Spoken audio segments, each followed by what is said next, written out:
अस्सलाम वालेकुम, welcome back to my channel. तो आज मैं आपके साथ ट्राउज़र के ऊपर बहुत ही खूबसूरत सा डिज़ाइन शेयर करने लगी हूँ।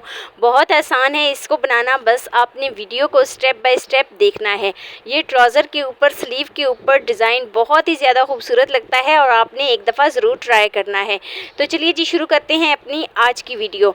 अच्छा, यहाँ पर मैंने पट्टियाँ कट कर ली हैं। ये मेरे पास कंट्रास्ट में ही था, तो पट्टियाँ कट की हैं जिनकी मैंने चौड़ाई रखी है 2 इंच।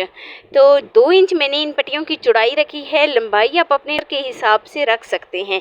तो जब मैं इसको इस तरीके से फ़ोल्ड करूँगी ना, पहले मैं इसको सिंगल फ़ोल्ड करूँगी, तो इस तरीके से जब मैं इनको फ़ोल्ड करूँगी तो इसकी लंबाई 1 इंच से भी 1 पॉइंट कम रह जाएगी, क्योंकि ये बहुत चौड़ी पट्टियाँ बुरी लगती हैं। इसीलिए यहाँ पर जो है ना, इसकी चौड़ाई 1 इंच से भी 1 पॉइंट कम है। तो यहाँ पर जो है ना, मैं इसकी अब स्टिचिंग कर लेती हूँ। स्टिचिंग किस तरीके से करनी है, तो चौड़ाई जो है ना, ये लंबाई जो है, ये आप अपने ट्राउज़र की जितनी लंबाई बनती है ना, उतनी आप इसकी रख सकते हैं। चौड़ाई जो है वो 2 इंच और फोल्ड होने के बाद जो है ना, तकरीबन 1 इंच से भी 1 पॉइंट कम रह जाएगी। तो अब यहाँ पर इस डिज़ाइन को बनाने के लिए मैंने एक एक्स्ट्रा फैब्रिक लिया है। तो ये मेरे पास शर्ट की साइज़ का फैब्रिक था, शर्ट की तरह का फैब्रिक था, तो जिसकी लंबाई मैंने 10 इंच ली है और चौड़ाई मैंने 6 इंच ली है। तो लंबाई 10 इंच और चौड़ाई 6 इंच मैंने ली है। अब नेक्स्ट स्टेप की तरफ चलते हैं और 2 इंच पे एक निशान लगा लेते हैं। 2 इंच पे नहीं, 3 इंच पे एक निशान लगा लेते हैं। तो 3 इंच यहाँ पर मैं इसकी चौड़ाई में इसकी कटिंग कर लेती हूँ कुछ इस तरीके से। तो ये मैंने जो पट्टियाँ कट कर रही हूँ ना, ये 3 इंच के मार्जिन पे कट कर रही हूँ। 3 इंच यहाँ पर हम इसकी लंबाई लेंगे और इस तरीके से हम इन पट्टियों को कट कर लेते हैं। तो ये मेरे पास 3 पट्टियाँ कट हुई हैं। 3 पट्टियाँ ही काफ़ी होंगी इस डिज़ाइन को बनाने के लिए। तो अब नेक्स्ट स्टेप की तरफ चलते हैं। तो नेक्स्ट स्टेप में हम क्या करेंगे कि इसको इस तरीके से फ़ोल्ड करेंगे। ये पहले से फ़ोल्ड है, लेकिन फिर से हम इसको डबल फ़ोल्ड करेंगे कुछ इस तरीके से। तो जैसे ही मैं इसको डबल फ़ोल्ड करूँगी और दरमियान से मैं इसको कट कर लेती हूँ। दरमियान से कटिंग करने के बाद ये मेरे पास 4 पीस आ गए हैं कुछ इस तरीके से। देखें, 2 हमारे पास पहले ये डबल फोल्ड थी, फिर मैंने इसको फोल्ड किया है, तो ये 4 पीस आ गए हैं। और हर पीस की जो लंबाई बन रही है वो 3 इंच बन रही है। चौड़ाई जो है वो 3 इंच बन रही है और लंबाई जो है वो 3.5 इंच या 3.25 इंच बन रही है। तो अब मैं इसको इस तरीके से फ़ोल्ड करूँगी। सबसे पहले मैं इसको डबल फ़ोल्ड करूँगी, फिर से मैं इसको इस तरीके से फ़ोल्ड करूँगी, तो ये कुछ इस शेप में आ जाएगा, यानी समोसा शेप में। अब मैं इसको नीचे से राउंड शेप देती हूँ। राउंड शेप जब मैं इसको दूंगी ना, तो इसकी कटिंग करती हूँ राउंड शेप में, बिल्कुल मैं इसकी कटिंग कर लेती हूँ।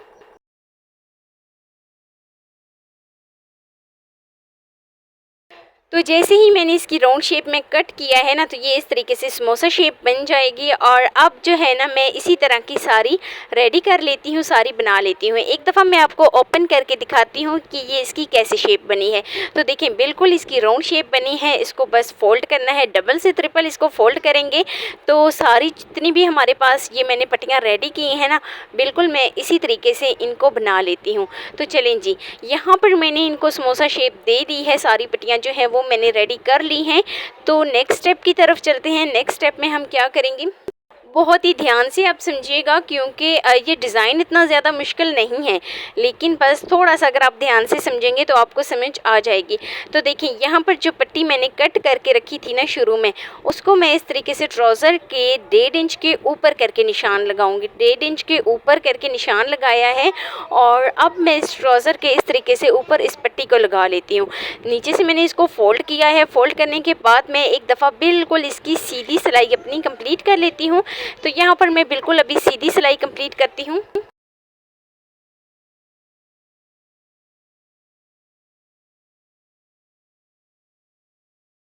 तो सीधी सिलाई जो है वो हमारी कंप्लीट हो गई है। अब यहाँ पर मैं इसकी साइड को चेंज करती हूँ। यहाँ से नीचे से भी मैं इसको इसी तरीके से फ़ोल्ड कर लेती हूँ। तो जैसे ही मैं नीचे से भी इसको फ़ोल्ड करती हूँ, तो नीचे से अच्छे तरीके से इसको फ़ोल्ड करने के बाद अब बहुत ही अहम स्टेप कि हमने वो समोसा शेप जो हमने कट करके रखी है ना, वो अब हमने इसके ऊपर लगाना है। तो लगाना किस तरीके से है कि हम एक एक करके इसमें लगाएंगे और तकरीबन 1 पॉइंट का हम इसमें गैप छोड़ेंगे। तो इस तरीके से मैं इसको फ़ोल्ड करूँगी। फ़ोल्ड करने के बाद जो है ना, यहाँ पर एक बात का आपने ख़ास ध्यान रखना है कि जो हमने इसको शेप दी है ना, ये नीचे से बिल्कुल जो है ना, ये कवर हो जानी चाहिए। इस जो मैंने पट्टी कट की है ना, जो लगाई है, तो नीचे वाली जो इसकी साइड है ना, वो बिल्कुल इस पट्टी के अंदर कवर होनी चाहिए। तो यहाँ पर जो है ना, मैं 1-2 पॉइंट का गैप छोड़ूंगी। 1-2 पॉइंट का गैप छोड़ने के बाद जो है ना, आगे मैं इसके ऊपर इस तरीके से ये समोसा शेप रखती जाऊंगी और इसके ऊपर अपनी सारी स्टिचिंग कंप्लीट कर लेती हूँ।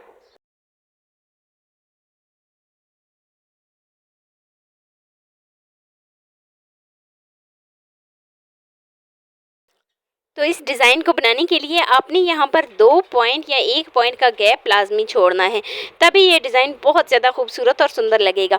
तो यहाँ पर जो है ना, नेक्स्ट स्टेप में हम क्या करेंगे कि यहाँ पर अब हम अपनी सारी सिलाई कंप्लीट करते हैं। तो ये सारी सिलाई कंप्लीट करने के बाद ये मेरे ट्राउज़र पर तकरीबन 4 ही इस तरह के पीस लगे हैं। तो सारी सिलाई कंप्लीट करने के बाद अब हमने जो दूसरी पट्टी रेडी की थी ना, वो इसके ऊपर लगा लेते हैं।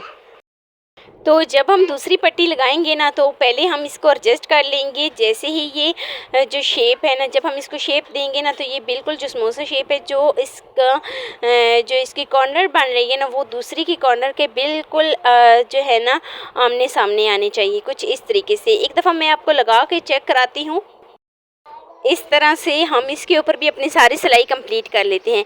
एक्सप्लेन करने में थोड़ा सा जो है ना डिफरेंट लगता है मुझे, लेकिन आप जो है ना देख कर बिल्कुल इसी तरह का डिज़ाइन रेडी कर सकते हैं।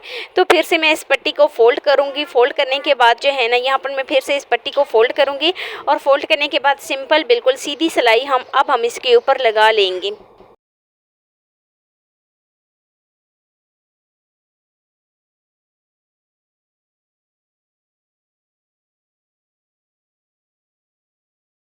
तो यहाँ पर मैं बिल्कुल इसकी सीधी सिलाई लगाती हूँ। सीधी सिलाई इसको फ़ोल्ड करने के बाद मैं इसके ऊपर बिल्कुल सीधी सिलाई लगाती हूँ और बहुत ही सुंदर सा, बहुत ही खूबसूरत सा हमारा डिज़ाइन जो है वो रेडी हो गया है। सीधी सिलाई लगाने के बाद बस अगर यहाँ पर आपको थोड़ा सा ये एक्स्ट्रा लग रहा है फैब्रिक, तो आप इसकी कटिंग भी कर सकते हैं। लेकिन एक बात का आपने ध्यान रखना है कि ट्राउज़र की कटिंग नहीं होनी चाहिए। बस जो है ना, अगर आपके पास अगर आपको ये वाला एक्स्ट्रा फैब्रिक लगता है, तो आप इसकी कटिंग कर सकते हैं। तो फाइनल शेप की तरफ चलते हैं। तो ये है जिसकी फ़ाइनल लुक। यहाँ पर मेरे पास कुछ पर्ल्स पड़े थे, मैं वो इनके ऊपर लगा लेती हूँ। वाइट कलर के लगाती हूँ, आप अपने मर्ज़ी के मुताबिक इसके ऊपर लगा सकते हैं। आजकल तो बहुत ज़्यादा और हर कलर में आ रहे हैं, बहुत ज़्यादा डिज़ाइनिंग में आ रहे हैं। तो यहाँ पर कुछ इस तरीके से इनके दरमियान में, इनके बिल्कुल सेंटर में हम लगाते हैं। तो सारे लगाने के बाद ये है जिसकी फ़ाइनल लुक। बहुत ही खूबसूरत डिज़ाइन है। आप ट्राउज़र के ऊपर भी ट्राई कर सकते हैं और स्लीव के ऊपर भी ट्राई कर सकते हैं, नेक के ऊपर भी ट्राई कर सकते हैं और इसी डिज़ाइन को आप दामन के ऊपर भी ट्राई कर सकते हैं। बहुत ही खूबसूरत लगता है और पहने हुए तो ये और भी ज़्यादा जो है ना, एक बहुत ही स्मार्ट सी लुक देता है। तो ये थी आज की वीडियो आपको ज़रा सी भी अच्छी लगी हो तो लाइक कर देना। फर्स्ट टाइम है चैनल पे तो चैनल को लाजमी सब्सक्राइब कर देना और बेल आइकन को लाजमी प्रेस कर देना, ताकि मेरी डेली की वीडियो आप तक पहुँच सके। दोस्तों के साथ, रिश्तेदारों के साथ शेयर लाजमी करना और मुझे एक प्यारा सा खूबसूरत सा फीडबैक लाजमी देना। मिलते हैं नेक्स्ट वीडियो में एक नए डिज़ाइन के साथ। अल्लाह हाफिज़।